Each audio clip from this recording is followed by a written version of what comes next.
Gracias por acompañarnos en esta transmisión. Antes de comenzar, querríamos compartir contigo algunos materiales sobre el tema de hoy que podrían resultar de interés. En el chat te vamos a dejar los enlaces. Primera llamada.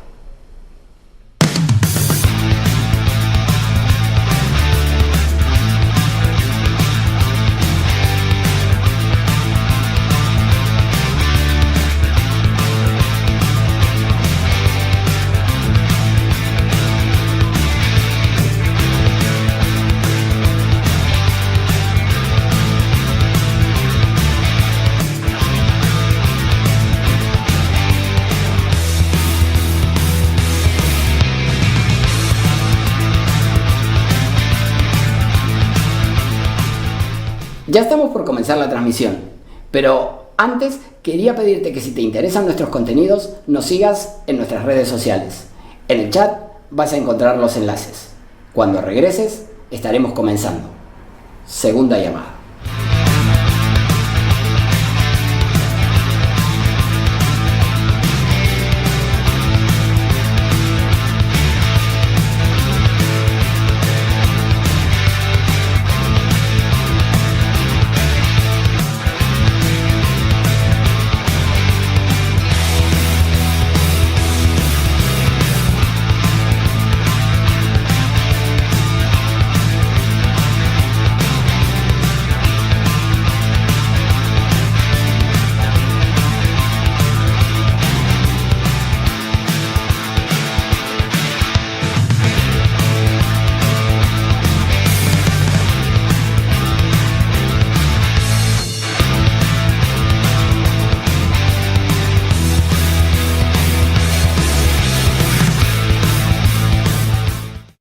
Esta es la tercera llamada. Comencemos de una vez.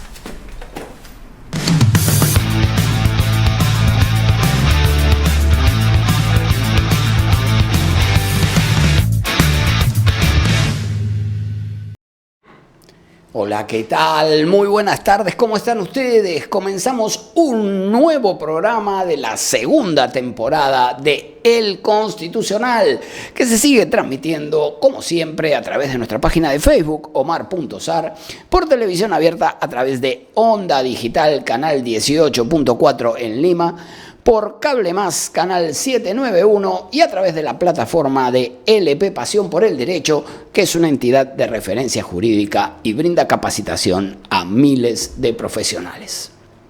El Constitucional es definitivamente un programa multimedia que se transmite por web, por redes sociales, por televisión abierta y también por cable.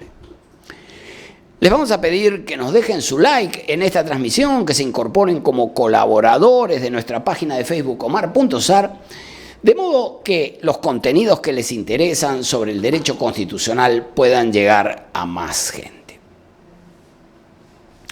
Luego de nuestra presentación, vamos a compartir una entrevista que hicimos a la doctora Paula Ciberino Babio, que es doctora en Derecho y experta en bioética, para que nos explique el alcance de la decisión de la Corte Suprema sobre la eutanasia en el caso de la señora Ana Estrada.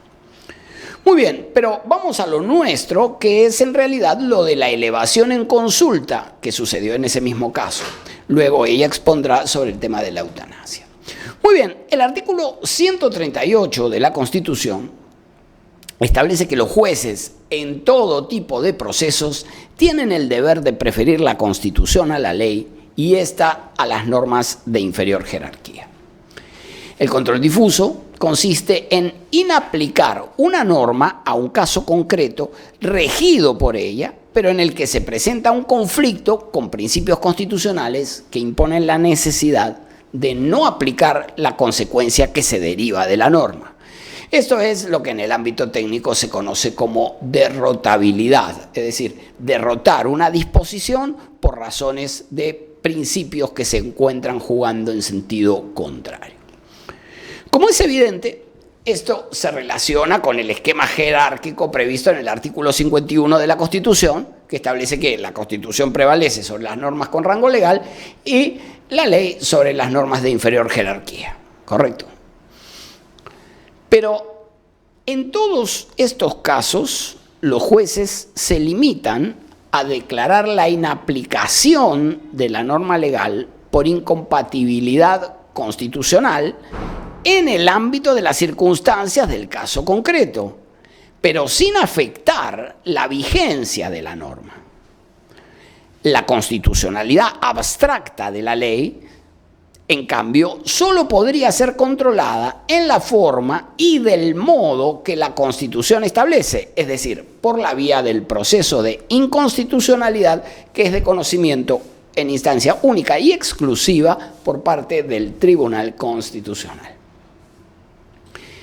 Si los jueces tienen el deber de garantizar la supremacía normativa de la Constitución en todo tipo de procesos, entonces todos ellos son propiamente jueces constitucionales. De aquí podemos extraer una primera conclusión. No importa el ámbito de su competencia. Si es un juez penal, contencioso administrativo o de familia, da igual. No es relevante si se trata de jueces de paz, especializados o superiores, es decir, tampoco importa el grado. En resumen, no es relevante la materia o la jerarquía. Todos los jueces, todos con mayúscula, deben resolver las antinomias en las que intervengan, aplicando los principios constitucionales que resulten del caso y prefiriéndolos sobre la regulación legal si es que se encontraren en conflicto. En el caso de la señora Ana Estrada, la Defensoría del Pueblo, que fue el órgano que presentó la demanda,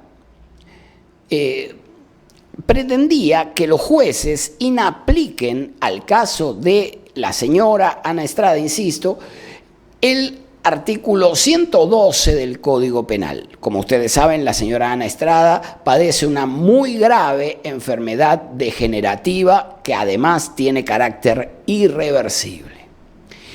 Este artículo que la Defensoría requería inaplicar en las circunstancias de este caso concreto establece lo siguiente: el que por piedad mata a un enfermo incurable que le solicita de manera expresa y consciente para poner fin a sus intolerables dolores, será reprimido con pena privativa de libertad no mayor de 3 años.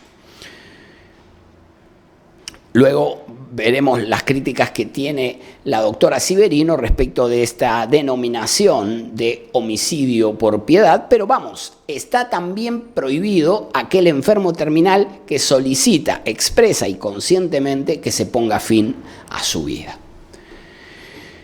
La pretensión que contenía la demanda planteada por la Defensoría del Pueblo claramente consistió en que no se aplique la pena prevista a quien le provoque la muerte a la señora Ana Estrada, por cuanto la sanción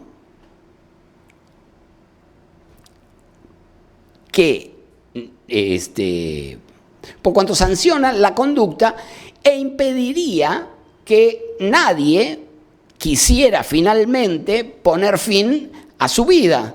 Y eso supondría afectar el derecho de la señora Estrada a una muerte digna o a llevar con dignidad el último acto de la vida, en todo caso, como nos explicará la doctora Civerino en la entrevista.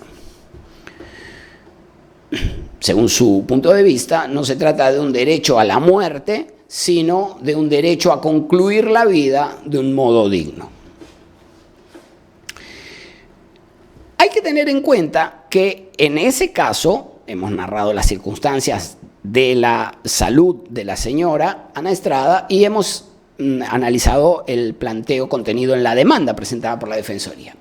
El 11º Juzgado Constitucional de Lima, que conoció en primera instancia de este caso, mediante sentencia de fecha 22 de febrero del 2021, resolvió declarar fundada en parte la demanda al considerar que se vulneraban los derechos a la dignidad, a la autonomía, al libre desarrollo de su personalidad y se amenazaba a la recurrente con sufrir tratos crueles o inhumanos. Y en consecuencia, este juzgado, este juez constitucional, resolvió que debía inaplicarse al caso de la señora Ana Estrada el artículo 112 que punibiliza a quien le provocare la muerte. Los jueces, por supuesto, cuentan con autonomía e independencia para el desarrollo de su función, pero sin embargo, su espectro de interpretación tiene una serie de límites, ya que, por ejemplo, los jueces deben observar los precedentes que haya emitido el Tribunal Constitucional. El nuevo Código Procesal Constitucional también habilita la posibilidad de que la Corte Suprema establezca reglas con carácter de precedente en el proceso de acción popular. También deben observar la jurisprudencia vinculante que hubiera emitido el Tribunal Constitucional en los términos del tercer párrafo del artículo 7º del título preliminar del Código Procesal Constitucional.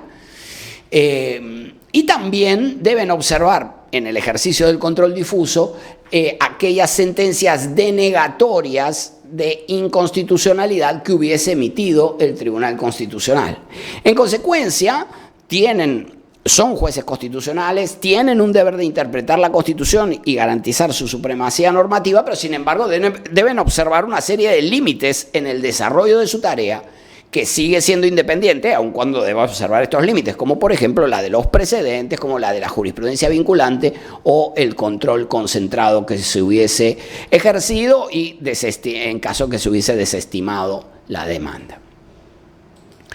Por otra parte, a estos límites que ya hemos expresado respecto del control difuso, habría que sumar que los jueces deben elevar en consulta aquellas decisiones en las que se ejerza este control difuso respecto de normas con rango de ley. Lo que diremos a partir de aquí sobre la elevación en consulta opera solo para las normas con rango de ley, no para las normas infralegales. En el caso de las normas infralegales, los jueces, si la resolución queda firme, no tienen el deber de elevar en consulta esa resolución. En cambio, con las normas con rango de ley, sí existe ese deber. Vamos a ver de dónde se deriva ese deber de elevar en consulta. Está establecido en el artículo 14 de la Ley Orgánica del Poder Judicial. Vamos a ver qué dice ese artículo 14. Presten atención, es un artículo antiguo, estaba vigente todavía la Constitución del 79, es anterior a la Constitución del 93.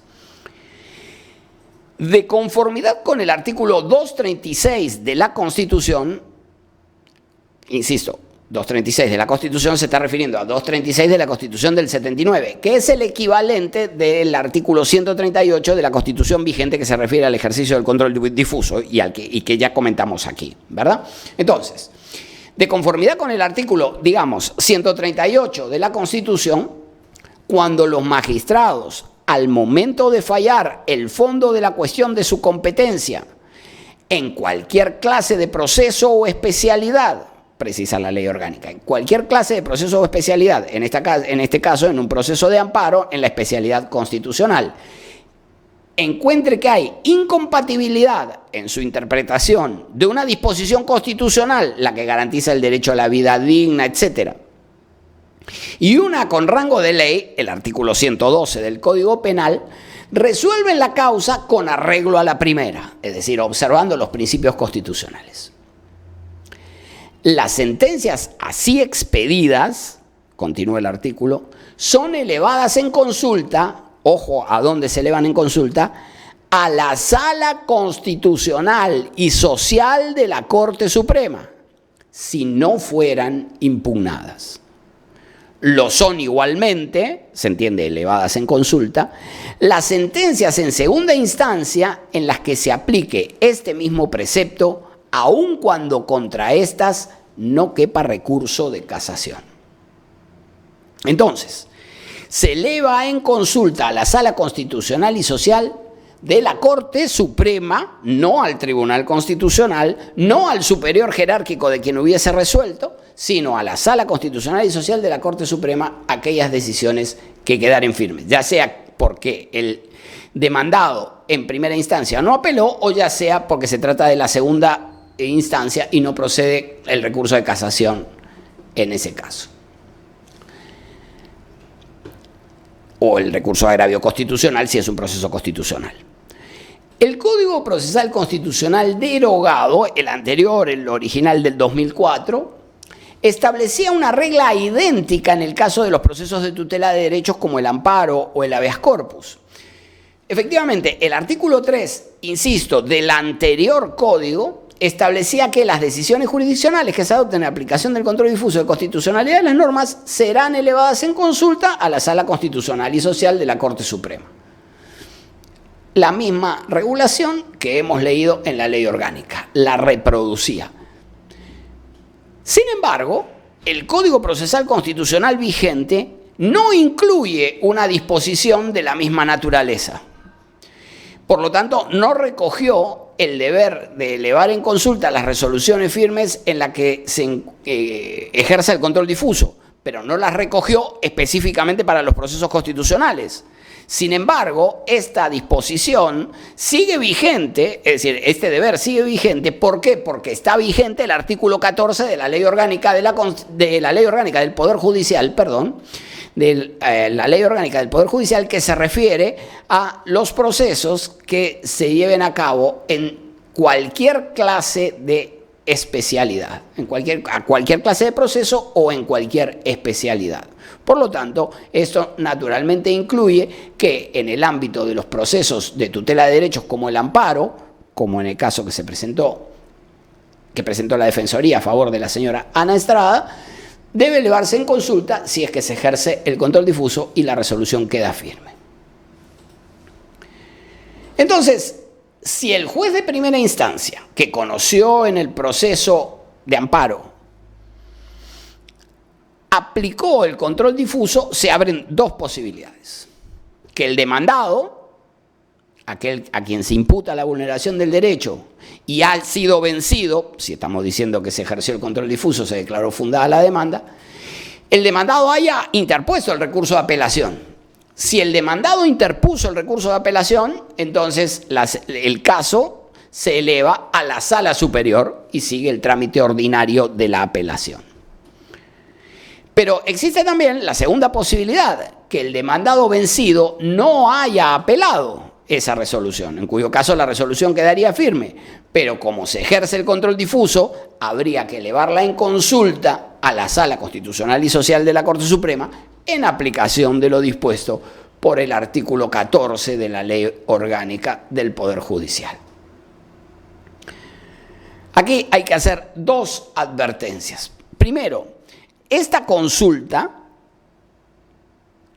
que se realiza respecto de la resolución del juez de primera instancia que queda firme porque no se apela, no se dirige al superior jerárquico, que sería la sala superior, sino a la Sala Constitucional y Social de la Corte Suprema. Primera advertencia, no va al superior, sino a la Corte Suprema. Y segunda advertencia, la elevación en consulta no se requiere, como ya dijimos, cuando la norma inaplicada sea un reglamento o cualquier otra de rango inferior a la ley. ¿Correcto? Insistimos en este caso de la decisión del juez de primera instancia que queda firme porque es exactamente lo que pasó en el caso de la señora Ana Estrada. La demanda de la Defensoría del Pueblo se dirigió contra EsSalud, contra el Ministerio de Justicia y Derechos Humanos y contra el Ministerio de Salud, contra estas tres entidades. El juez, como ya dijimos, declaró fundada la demanda y dispuso inaplicar el artículo 12 del Código Penal, relacionado con el homicidio por piedad, pero ninguno de los demandantes, ni EsSalud, ni el Ministerio de Salud, ni el Ministerio de Justicia, interpuso el recurso de apelación. Estaban de acuerdo con la sentencia y, por lo tanto, esa sentencia quedó firme, aunque como ya dijimos debió elevarse y de hecho se elevó en consulta a la Sala Constitucional y Social de la Corte Suprema.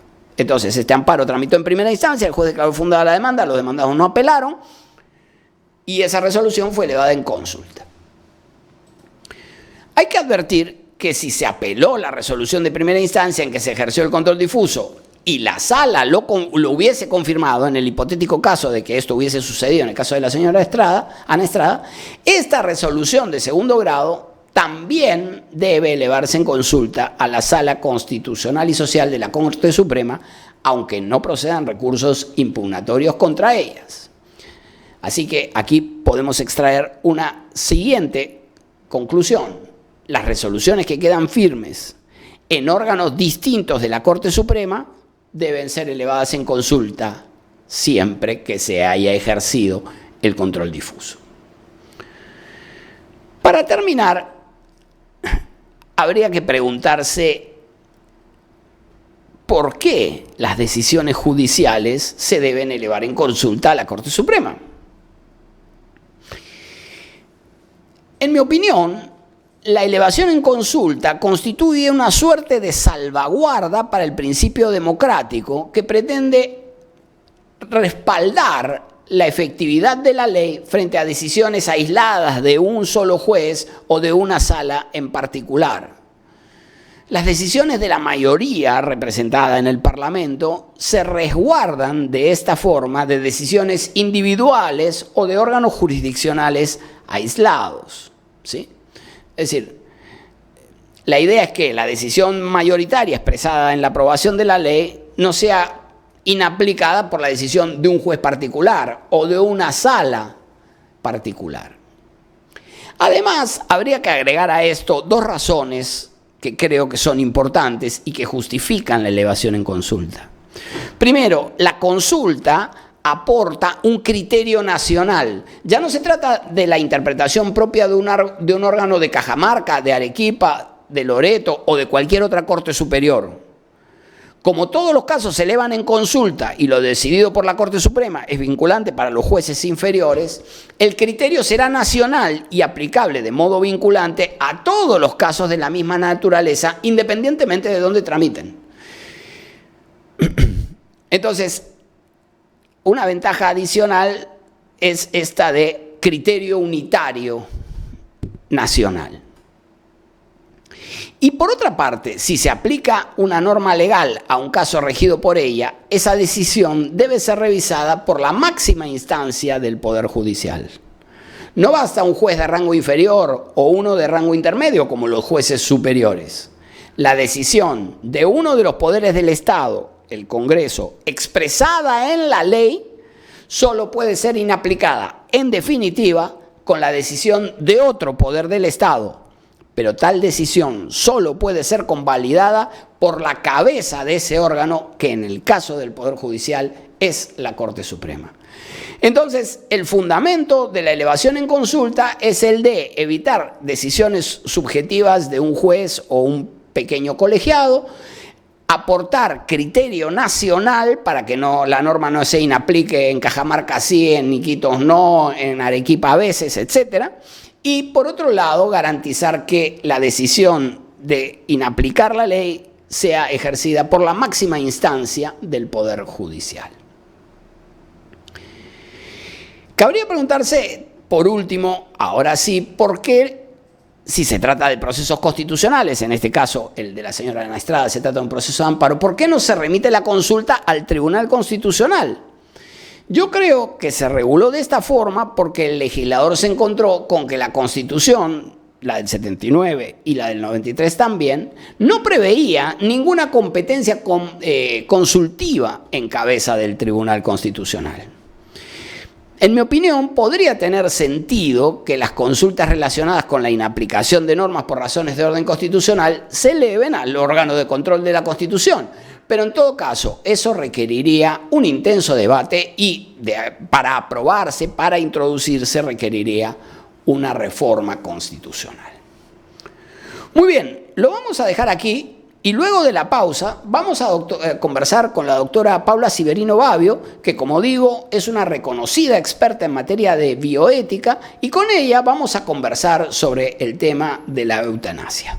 Les pedimos por favor que aprovechen esta tanda para dejarnos su like en este video, es muy importante, esto ayuda a llegar el contenido constitucional a más gente. Pausa y regresamos.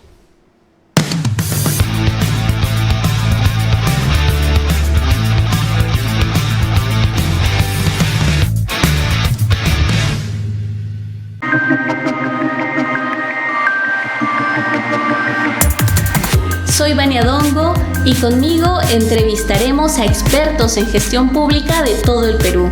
Ellos compartirán con nosotros sus experiencias, anécdotas, su visión y también los problemas que hay para poder llegar al Perú que todos deseamos. Acompáñame en este programa Ruta Perú todos los martes a las 8 de la noche aquí en Onda Digital Perú.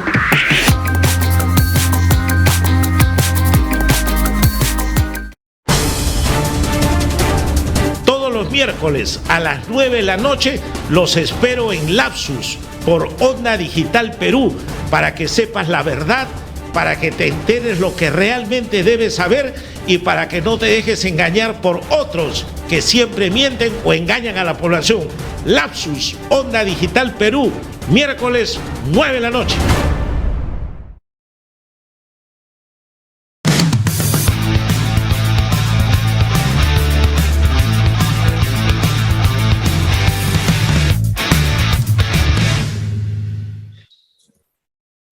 Muy bien, muchas gracias por seguir acompañándonos. Ahora vamos a conversar con la doctora Paula Civerino Bobbio, que es doctora en Derecho y experta en bioética. Doctora Civerino, le damos la bienvenida a El Constitucional y le agradecemos por compartir sus opiniones con nosotros.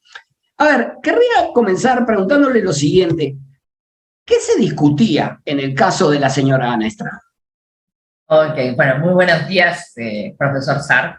Mucho gusto de compartirlos y de compartir con tu audiencia también hoy sobre este tema que es tan importante porque estamos hablando de un dealing case en el Perú y uno de los pocos resueltos en América Latina y en el mundo en general sobre este tema. Así que bueno, ¿qué es lo que discutimos en el caso de Ana, ¿no? En el caso de Ana lo que se discutía era la posibilidad de que Ana Estrada, que es una mujer, es una psicóloga de 45 años que padece una enfermedad irreversible, degenerativa, y con un pronóstico bastante sombrío, en la que no hay ningún tipo de cura, padece esta situación hace muchos años. En el medio ella se recibió de psicóloga, ha hecho una vida enorme, afectiva, intelectual, etc. Bueno, en esta situación, Ana, atravesando una situación de mucha angustia a raíz de su enfermedad y del pronóstico de su enfermedad, requiere al Poder Judicial la inaplicabilidad del artículo 112, que es el que regula en el Código Penal la figura de lo digo entre comillas, porque es uno de los puntos de la discusión, del homicidio por piedad, ¿no es cierto? Previendo una pena de prisión de hasta 3 años. Entonces, lo que se peticiona en el caso de Ana es que una persona que está en el pleno uso de sus facultades, que dejó ya indicaciones, medidas de apoyos y salvaguardas para cuando sobrevenga su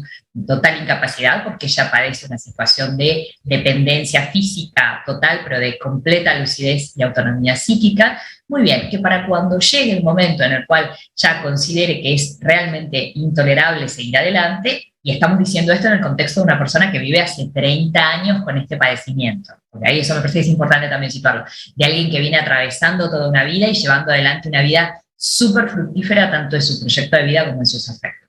Entonces, que cuando llegue este momento en el cual considere que ya es intolerable, es insostenible continuar la vida en estas condiciones de dolor y de dependencia, que pueda requerir a su prestador de salud, que en este caso es eSalud, que se le administre la muerte a través de un procedimiento de eutanasia, que los médicos administren la muerte a través de un protocolo que va a estar previamente establecido para brindar todas las seguridades y el procedimiento, digamos, conforme la ética del caso, y que esto sea avalado, obviamente, ¿no es cierto?, legalmente, para que la inaplicabilidad del artículo que pena el homicidio por piedad, que dice que se va a procesar a aquellas personas que ayuden a una persona que a su requerimiento por dolores insufribles, etcétera, pida la administración de la muerte, y se va a castigar, se va a perseguir penalmente a estas personas. Entonces, ante esta situación, lo que pide Ana son 3 cosas fundamentalmente. La primera es que se inaplique este artículo. ¿Para qué? Para que los profesionales de la salud puedan, dentro de un marco regulado y asistido, administrar el procedimiento para que ella pueda tener una muerte en condiciones de dignidad. En segundo lugar, que se elabore efectivamente, que se ordene a su prestador de salud, que es eSalud, que se elabore este protocolo para que esto efectivamente se cumpla, y se cumpla según unas formas éticas y legalmente apropiadas. Y en tercer lugar, que finalmente se regule, digamos, en forma más genérica la cuestión de la eutanasia, ¿no? Esto es básicamente lo que estamos discutiendo. Es decir, esto es lo que se presentó en la demanda, que acordémonos que fue presentada por la Defensoría del Pueblo. Esto fue un trabajo en equipo, me parece que es muy importante recordarlo también, porque es muy interesante y es un muy buen ejemplo de cómo en el Perú podemos trabajar en litigio estratégico, en acciones de impacto, a través de una acción mancomunada. En este caso de abogados particulares, que trabajamos todos a pro bono, de la Defensoría del Pueblo y el equipo de la Defensoría del Pueblo, por supuesto de Ana, del equipo de salud que acompañó a Ana, es decir, es de las universidades también que apoyaron la Universidad Católica en este caso. Así que su caso es súper interesante. Es decir, los elementos centrales aquí serían el grave padecimiento, por un lado, ¿sí? Y que éste tenga una prognosis irreversible y además, pero exige conciencia por parte del paciente. Es decir, ¿qué pasaría si el paciente queda inconsciente? Evidentemente no se podría aplicar el procedimiento. Bueno, por eso es tan importante la figura de los apoyos y las salvaguardas, que es algo que ya se estableció, entre otras personas que apoyaron, porque hacíamos un trabajo en equipo, la doctora Rosalía Mejía, que es una notaria muy conocida, que es un gran trabajo respecto del apoyo a las personas con discapacidad. Entonces, ¿por qué es importante este tema? ¿Cuáles son los requisitos? Esto fue una de las cosas que se discutió. Entonces, una de las cosas que se conversó fue, es necesario que de hecho así llegamos como al final de película ahí de suspenso, no quiero hacer un spoiler alert, pero una de las cosas que se discute cuando hablamos de eutanasia es que tiene que ser una persona en estado terminal o no. Pero antes de avanzar sobre esto, y si me olvido, volveme a hacer la pregunta, Omar, es importante distinguir, porque incluso en la sentencia hay errores conceptuales sobre eutanasia, y esto es algo que realmente tenemos que aprovechar este espacio para clarificar. Eutanasia es el procedimiento a través del cual profesionales de la salud administran la muerte a pedido voluntario, consciente, digamos, mediante consentimiento previo esclarecido, consentimiento informado, que de hecho generalmente se exige que sea reiterado, es decir, en distintos momentos en el tiempo, no alcanza con una sola petición en este sentido, que tiene que quedar documentado, de una persona que está padeciendo una situación que resulta tremendamente gravosa a nivel físico, a nivel psíquico, a nivel emocional en términos de dolor, o bien en algunas legislaciones sí requieren que sea una persona en estado terminal. Como vamos a ver, no siempre se requiere, y en el caso de Ana fue una de las cosas en discusión. Entonces, esto es eutanasia. La eutanasia solo puede ser activa, es decir, una persona que a pedido de otra administra a través de una inyección o de algún procedimiento médico que se retenga apropiado, administra una determinada sustancia o procedimiento o tratamiento que causa de manera directa la muerte. La muerte que va a ser causada en un contexto que por supuesto va a ser justificada ética y legalmente, si no es un homicidio, lisa y llanamente. Sí, claro. Ahora, segunda cosa, esto es súper importante, no existe la eutanasia pasiva, y lo digo porque lo dice la sentencia en la Corte. Entonces, no existe la eutanasia pasiva. Esto es un grave error en bioética hace muchísimos años, décadas, que se discute sobre el fin de la vida. Eutanasia pasiva era una forma que se usaba hace muchísimos años para hablar de lo que hoy se conoce que es una práctica ética y legalmente regulada, que es la adecuación del esfuerzo terapéutico. ¿Eso qué quiere decir? Que yo no voy a entrar a una persona con fibrosis pulmonar en un estado donde ya no hay más nada que hacer, por ejemplo, que fue lo que pasó con nuestro padrastro, a un respirador. ¿Por qué? Porque yo sé que poner a esa persona en el respirador en un punto determinado de su enfermedad, que ya es irreversible, no va a salir y luego va a haber que tomar la decisión de quitarle ese medio de soporte vital. ¿Okay? Entonces, por ejemplo, cuando ya hay una situación de metástasis tal en la cual una nueva intervención quirúrgica no se corresponde, o en el cual cualquier intervención farmacológica, quirúrgica o de cualquier tipo que no suma al bienestar integral del paciente.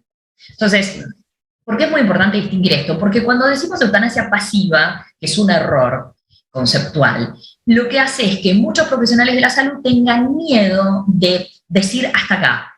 Y muchas veces decir hasta acá respetando la voluntad de la familia, respetando la voluntad del paciente. Y por otro lado también está la voluntad del paciente, que puede rechazar determinados tratamientos de resucitación, etcétera, que puede firmar, informado, etcétera, puede firmar determinadas condiciones para los tratamientos médicos que él admite para sí mismo, y a los que eventualmente los médicos podrían no deber recurrir por indicación del paciente. Así es, y si existe, la Ley General de Salud prevé esta posibilidad, esto también lo recuerda la sentencia, y en el caso de Ana, a través de un documento de medidas de apoyo y salvaguardas, permite una serie de directivas anticipadas de tratamiento médico, ¿no? Como vos bien decís, no quiero resucitación, no quiero medidas de soporte vital si es que está establecido médicamente que ya van a ser inútiles, etc. Entonces, cualquiera de nosotras puede dejar indicaciones a través de un notario o a través de un juez de paz, por ejemplo, pero que dé plena fe a través de un funcionario público que dé plena fe de lo establecido, cuáles son las medidas que yo estoy disponiendo, o bien para cuando sobrevenga la incapacidad, o bien para cuando sobrevenga, por ejemplo, una persona que tiene un accidente de tráfico, no va a recuperar la conciencia y no va a poder tomar decisiones sobre el final de la vida, incluyendo donar órganos y tal.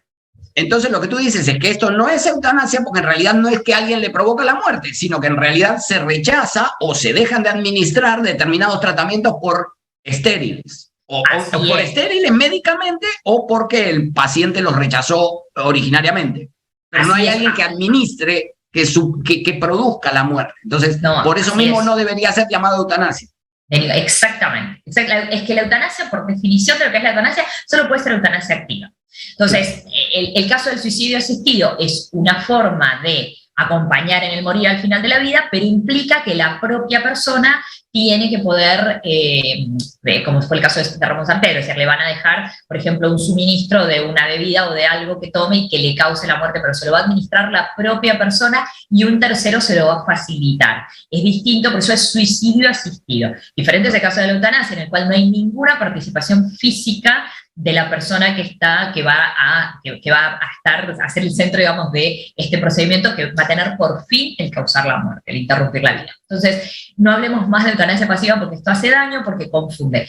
Así como yo tengo un derecho a tratarme, a tener acceso a tratamientos médicos, también existe el derecho a rechazar el tratamiento médico. Digamos, la misma norma de la Ley General de Salud que recoge el consentimiento informado, recoge también la posibilidad de rechazar tratamientos médicos. La misma norma también existe la posibilidad de que yo tome previsiones para una futura incapacidad. Entonces vos me preguntabas, la primera pregunta tenía que ver con esto de si estamos en uso de nuestras facultades o no. Entonces es muy importante porque lo que tenemos es la posibilidad de tomar medidas para prever esta situación y decir qué querríamos hacer. Y yo esto te diría que es una de las cosas más importantes que surge del debate social del caso de Ana, que es entender que lo más importante que yo puedo hacer por mi familia, si la amo, por mi pareja, por mis hijos, es decirles que ellos sepan exactamente qué deseo yo que se haga al final de la vida. Esto te lo digo como bioeticista que acompañó en el proceso de morir a varias personas y a sus familiares, y también por mi propia experiencia acompañando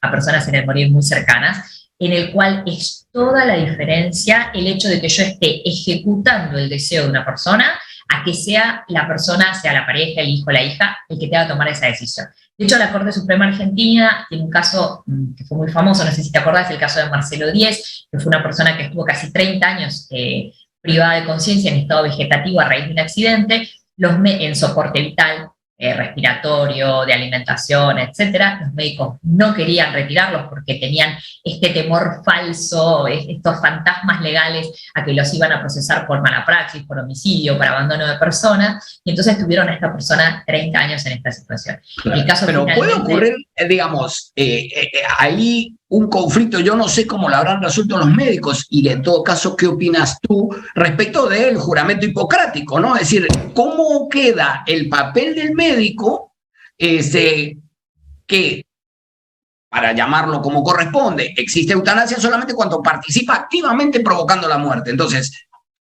¿cómo se compagina esto con el juramento hipocrático? ¿Hay manera de compaginarlo? Tuve una larga conversación con los directivos del Colegio Médico cuando cuando salió la sentencia. Porque una de las pretensiones era justamente la de un protocolo médico que establezca cómo se va a llevar a cabo este procedimiento en este caso concreto.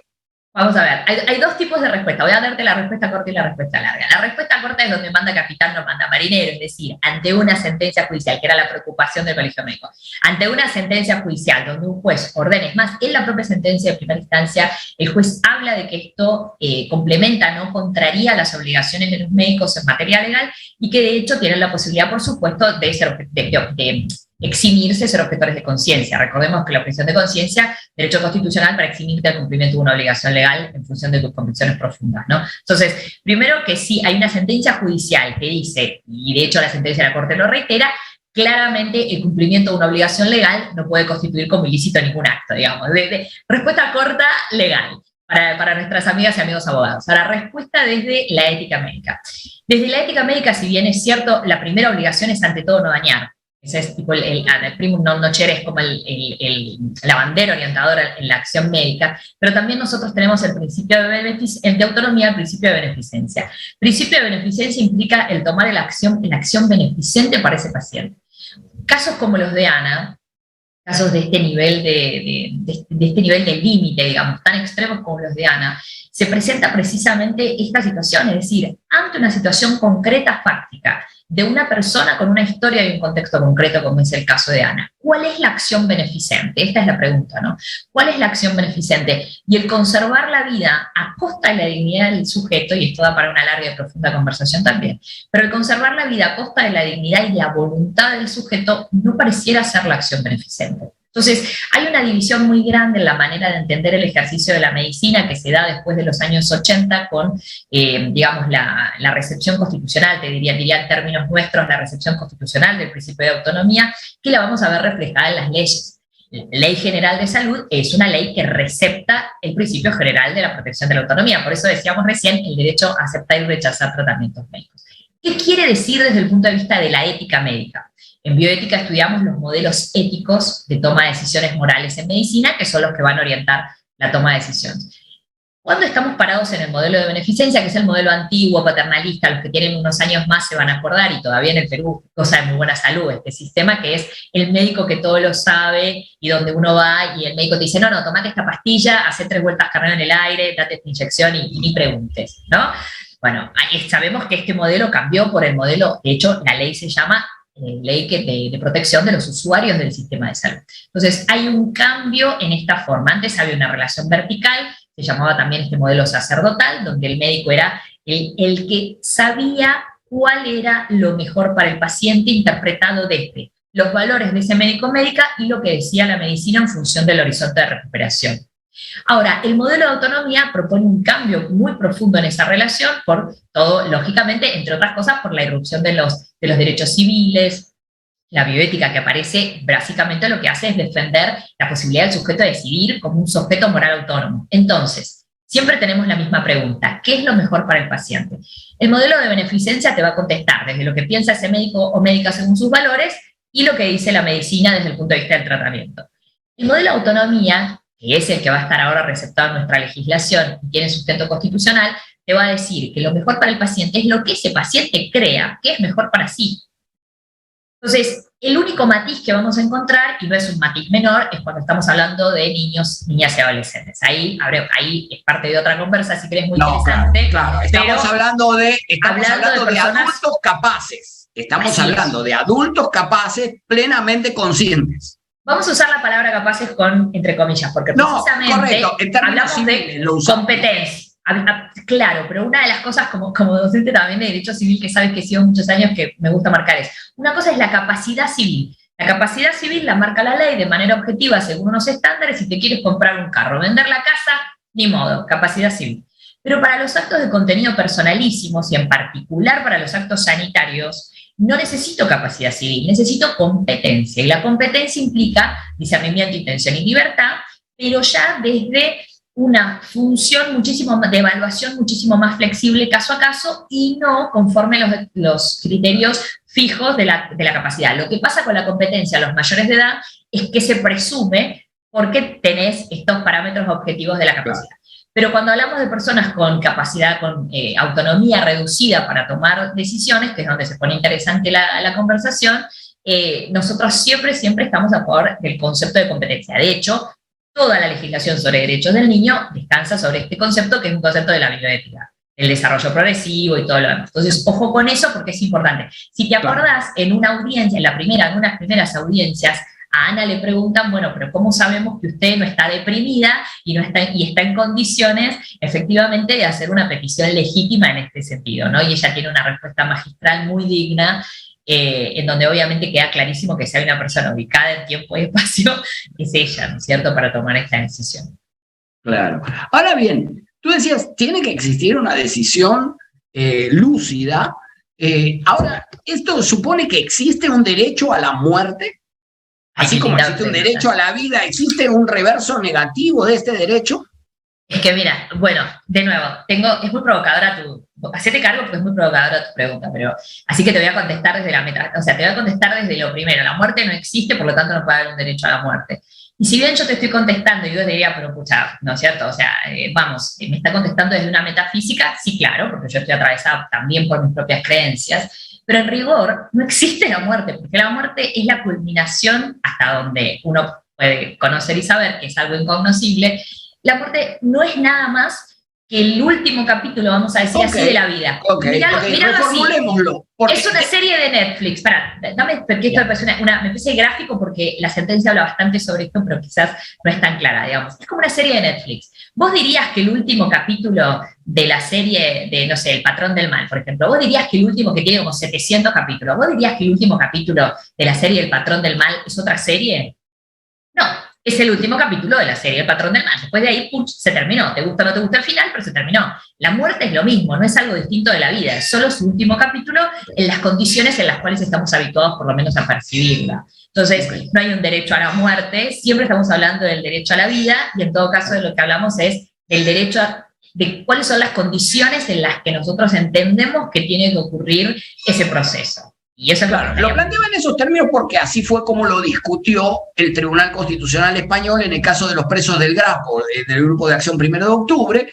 Era un grupo de presos vinculados a ETA, decidieron dejar de recibir alimentos y agua, algunos de ellos quedaron inconscientes, y lo que se invocaba era un derecho a permanecer realizando esa medida de fuerza, y lo que el Tribunal Constitucional decidió era que la administración penitenciaria podía válidamente intervenir aún contra la decisión de los detenidos para mantener su vida. Entonces lo que dijo es que no existe un derecho a la muerte. Pero hay un matiz, pero espera, porque hay un matiz muy importante ahí que no es menor, porque estás hablando de presos, estás hablando de personas, en realidad, de personas privadas de libertad. Entonces las personas privadas de libertad son, su tutela es obligación del Estado. Por lo tanto, ahí podrías entender, yo no soy una experta en ese contexto, pero ahí podrías entender que el Estado tiene un interés fuerte en mantener con vida a esos presos en la medida en la cual es su responsabilidad la conservación de su propia vida. Que es un escenario complejo, que si bien es debatible, porque no podemos anular la autonomía de las personas privadas de libertad por el hecho de estar privadas de libertad, con lo cual, si bien no he investigado sobre ese tema, intuitivamente te diría que no estaría de acuerdo con esa posición.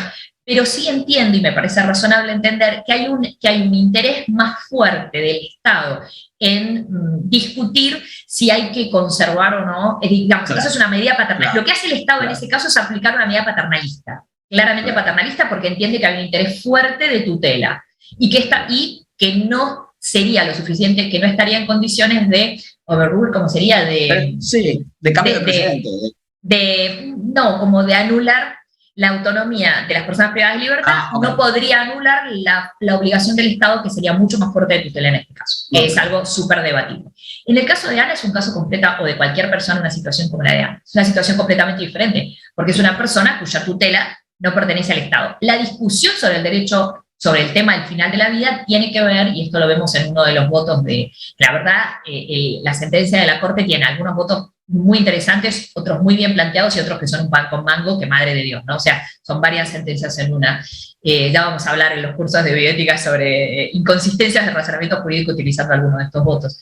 Pero lo cierto es que el tema se me fue el hilo, no me acuerdo qué estaba diciendo, pero no importa. El tema de la protección del derecho a la vida, ¿no? De la protección del derecho a la vida y de dónde radica, tiene que ver, por ejemplo, uno de los votos habla de lo que dice el artículo 5 y 6 del Código Civil.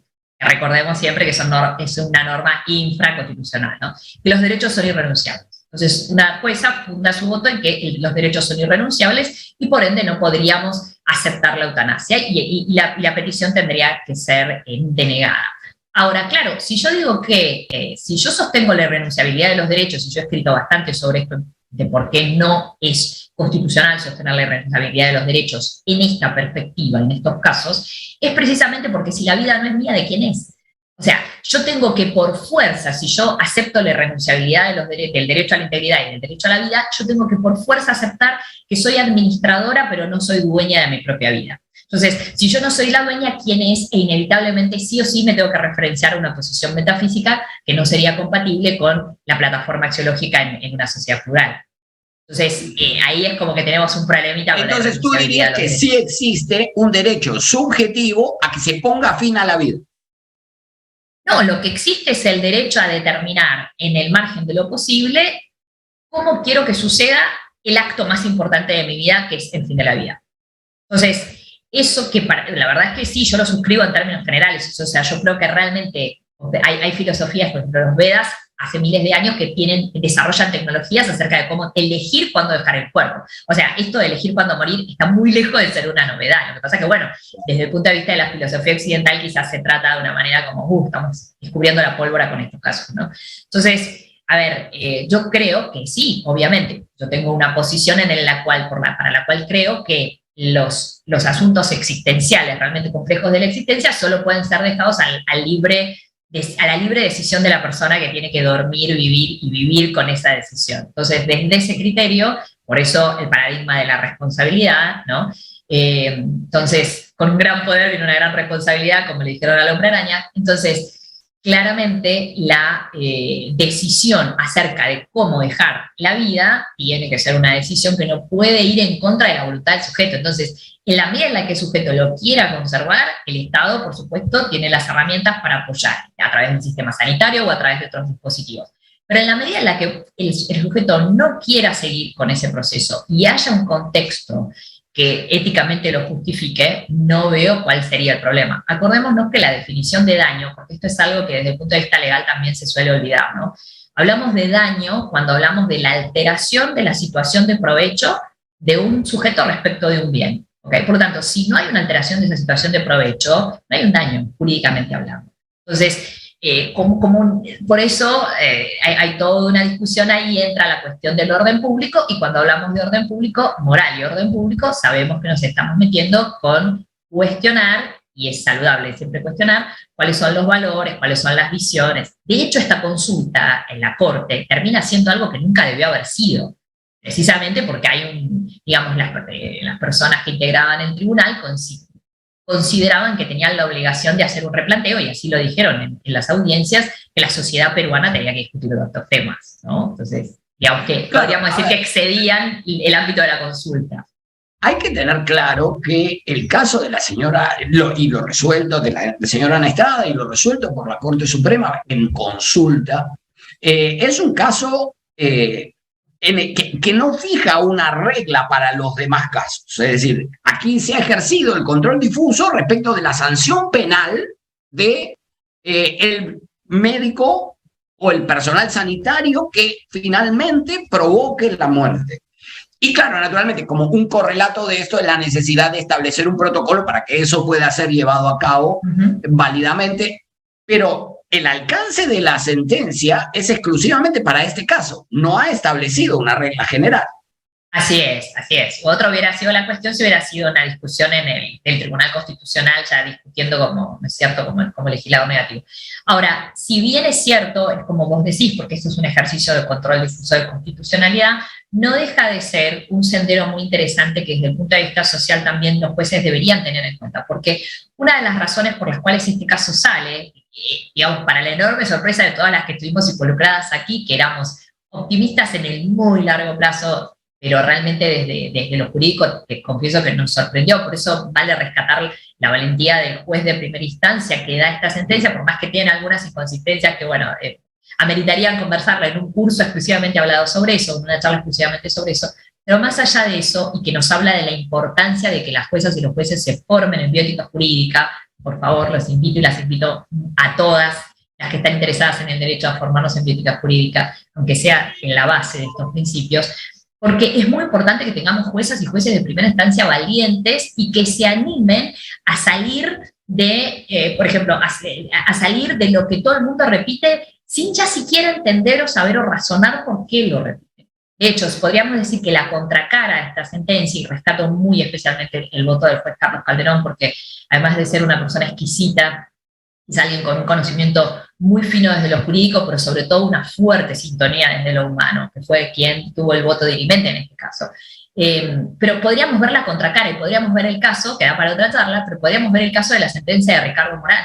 La sentencia de Ricardo Morán es una de las cosas más horrendas que yo ya he visto en mi vida jurídica en los últimos años. Es una cosa espantosa, pero más allá de que es espantosa porque argumentativamente es un juez en el cual no se comprende, es un corte y pega, corte y pega, corte y pega sin sentido, que termina diciendo que no puede decidir sobre el derecho a la identidad de dos menores de edad que ya tienen 3 años. Es decir, está en juego ni más ni menos que el derecho a la identidad, a la nacionalidad y demás de 2 menores de edad, de 2 niños. Y dice, yo no puedo decidir porque no hay una regla que regule el caso. O sea, el juez ni siquiera leyó la Constitución y el principio de inexcusabilidad. Entonces, estas cosas no las tenemos que permitir. Así como decimos estas cosas, también tenemos que reivindicar la tarea de las juezas y los jueces que se ponen al hombro casos complejos, que requieren estudio, que requieren preparación y que tienen una gran visibilidad pública. Y entonces, bueno, me parece que es muy importante porque la tarea del control difuso y el control constitucional y convencionalidad, como lo ha dicho muchas veces la Corte Interamericana, es un gran valor, ¿no? Paula, tenemos que ir terminando, lamentablemente. Una última pregunta. Decíamos, el caso de la señora Ana Estrada supone inaplicar una norma a un caso concreto, no supuso la evaluación de la constitucionalidad de la norma, esto no estuvo en discusión. Ahora bien, ¿debería regularse la interrupción de la vida? Es decir, ¿debería regularse la eutanasia ahora ya con una norma específica, ya no evaluando la aplicación o no de la prohibición de la norma penal, de la sanción penal para quien provoca la muerte por piedad? Primero tenemos que no hablar más de muerte por piedad. Quizás lo que habría que cambiar es el No, claro, por eso le agregaba. Porque es el ejercicio. No, para los que nos, lo sé, pero como yo te veo por ahí para los que nos escuchan, ¿no? O sea, homicidio por piedad y entre comillas, porque en realidad no es un ejercicio de piedad, sino es el reconocimiento del ejercicio de un derecho, ¿no? Ahora, ¿debería regularse? Te diría que en términos ideales sí debería regularse este proceso. Sin embargo, creo que en el camino a regularse hay que empezar a tomar pasos muy concretos como es la formación en bioética de los operadores del derecho y de los operadores sanitarios. Estamos hablando, por ejemplo, cuidados paliativos, que es un gran tema, pero estamos hablando, por ejemplo, de que no se aplique, pese a haber una ley, son poquísimos la aplicación de cuidados paliativos. ¿Por qué? Porque los médicos simplemente no tienen una formación en la cual comprendan la importancia ética de evitar el dolor y un montón de cosas. Y los cuidados paliativos son un derecho humano. Entonces tenemos que hablar de la formación en bioética, tenemos que hablar de que los médicos y médicas tienen que entender la diferencia entre adecuación del esfuerzo terapéutico, suicidio asistido y eutanasia. No podemos tener estos errores. No podemos tener estos errores en jueces que elaboren sentencias hablando de eutanasia pasiva o confundiendo la eutanasia con el suicidio activo, por ejemplo. Entonces, tenemos que seguir formándonos, tenemos que alentar la formación de equipos de salud, de equipos legales en esto.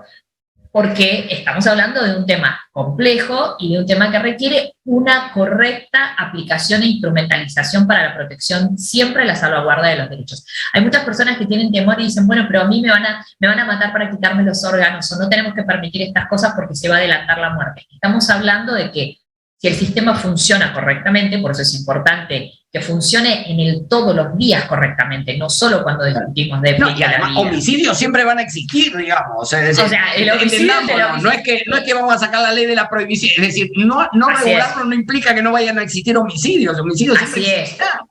Así es, pero estamos hablando de situaciones, por ejemplo, cuando hablamos de, entre comillas, lo digo, desconectar a una persona, interrumpir el soporte vital, estamos hablando de que ya son situaciones en las cuales se llegó a un punto en los cuales se sabe que ya no hay más nada que hacer, y en todo caso lo que hay que hacer es contener a los familiares en cuanto al duelo para que puedan acompañar la toma de mejores decisiones para esa persona, si no es que no dejó directivas anticipadas para su propia muerte. Entonces, yo creo que regularla sería importante en la medida en la cual permite la democratización en el ejercicio del derecho, pero está muy lejos de ser un tema superficial. Esto me parece importante decirlo, digamos. Requiere un debate profundo, requiere mucho compromiso en la capacitación, pero que requiera compromiso en la capacitación y que sea un debate complejo no significa que no tenemos que dar ese debate. Al menos que iniciemos con iniciativas como esta, donde lo que hacemos es tratar de esclarecer un poco de lo que estamos discutiendo, con miras a que después obviamente va a haber distintas posiciones sobre esto, naturalmente habrá opiniones confesionales que tengan puntos de vista radicalmente distintos de estos que están expuestos, y finalmente se decidirá, pero el punto es empecemos a conversar sobre esto.